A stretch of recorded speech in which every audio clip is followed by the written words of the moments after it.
हाँ जी दोस्तों, कैसे हैं आप सब लोग। आई होप आप सब अच्छे होंगे। मैंने अभी पहले अपने एक एएफएम स्ट्रैटेजी का वीडियो अपलोड किया था। उस पे एक क्वेश्चन मुझसे कंसिस्टेंटली पूछा गया है कि क्या मैम हमें फॉरेक्स करना चाहिए या हम उसे छोड़ सकते हैं। तो देखो, मेरी अगर फर्स्ट ओपिनियन आप लोग मानो तो हाँ, करना चाहिए यार। बिकॉज देखो, वो चैप्टर आप लोग का 15 से 20 मार्क्स का वेटेज रखता है, तो अच्छा वेटेज है, करना चाहिए। उस पर आप लोग कह सकते हो कि मैम May 24 में उसमें से एक भी क्वेश्चन नहीं आया था। तो भाई क्या हो गया, May 24 में नहीं आया, it was a lucky attempt. But November 24 में उसमें से 14 मार्क्स का ऑल ओवर आपका वेटेज था। 2 क्वेश्चन आए थे, 8 मार्क्स के और 6 मार्क्स के।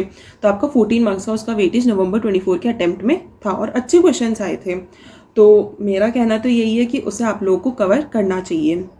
फिर सेकेंडली आप लोग का ये क्वेश्चन आ सकता है कि मैम उसमें इतने सारे कॉन्सेप्ट्स हैं, हमसे नहीं हो पाते। आर्बिट्राज है, फ्यूचर कॉन्ट्रैक्ट है, ऑप्शन कॉन्ट्रैक्ट है, बिड आस्क रेट हमें नहीं समझ में बैठते। उसके लिए हमें बहुत हम परेशान हो जाते, तो भी हमसे ये नहीं हो पाते।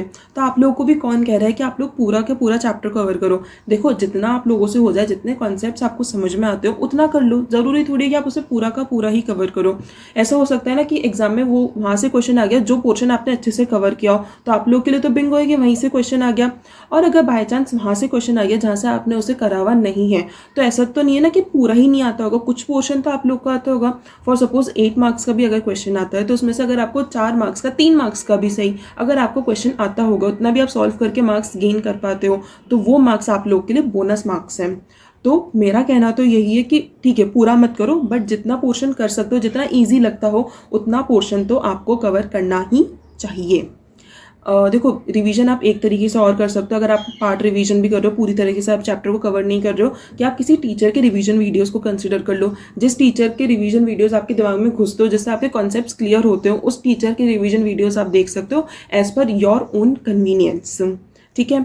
लास्टली मेरी ओपिनियन उन लोगों के लिए जिन लोग ने एक बार भी फॉरेक्स पढ़ा नहीं है, एग्जाम में बस 1 महीना 10 दिन इतने ही बचे हैं और बिल्कुल भी उनको फॉरेक्स का अता पता नहीं है, उन लोगों के लिए मैं ज़रूर कहूँगी कि हाँ, वो फॉरेक्स को छोड़ सकते हैं। बिकॉज अब इतना टाइम नहीं बचा है कि वो फॉरेक्स को इन डिटेल जाकर के समझे और उसके क्वेश्चंस को कवर करके उसे कंप्लीट करें। तो उन लोगों के लिए मेरा कहना बस यही है कि हाँ ठीक है, आप लोग फॉरेक्स को छोड़ रहे हो, लेकिन जो आपके बाकी के चैप्टर्स हैं, जो कि आपका 80 to 85 मार्क्स का कवरेज रखते हैं, उन्हें आपको बहुत बहुत बहुत अच्छे से करना होगा, ताकि जो आपका फॉरेक्स का जो आपने छोड़ा है, आपका जो लैक है, वो आप उसे कॉम्पनसेट कर सको अपने बाकी मार्क्स से, बाकी सब्जेक्ट, बाकी चैप्टर्स के वेटेज से। सो होता है ना, देखो, मिस्टेक्स किसी भी पेपर में, किसी भी सब्जेक्ट में, किसी भी क्वेश्चन में हो सकती हैं, लेकिन जो हमारी सिली मिस्टेक्स हो जाती हैं, वो आपको ट्राई करना होगा कि आप बाकी चैप्टर से क्वेश्चंस में नहीं हो, ताकि जो आपका फॉरेक्स वाला छोड़ा हुआ पोर्शन है उसे आप कॉम्पनसेट अच्छे से कर सको। सो मेरी ओपिनियन तो आप लोग के लिए यही है, फर्स्टली करना चाहिए। सेकेंडली कि भाई ठीक है, पूरा मत करो, जितना हो सके उतना कर लो, रिवीजन वीडियोस की हेल्प ले लो। एंड थर्डली, अगर बिल्कुल भी नहीं हो पा रहा है, एक बार भी नहीं पढ़ा है, एग्जाम एकदम पास में है, तो हाँ, आप उसको फिर छोड़ सकते हो, लेकिन आपको बाकी चैप्टर्स को बहुत बहुत बहुत अच्छी तरीके से करना होगा। So this was all from my and. Video अच्छी लगी हो तो वीडियो को एक लाइक और कमेंट करके ज़रूर बताइएगा। एंड अगर आप चैनल पे नए हैं तो चैनल को सब्सक्राइब करना बिल्कुल भी मत भूलिएगा। So here this is C Nandini Gupta signing of.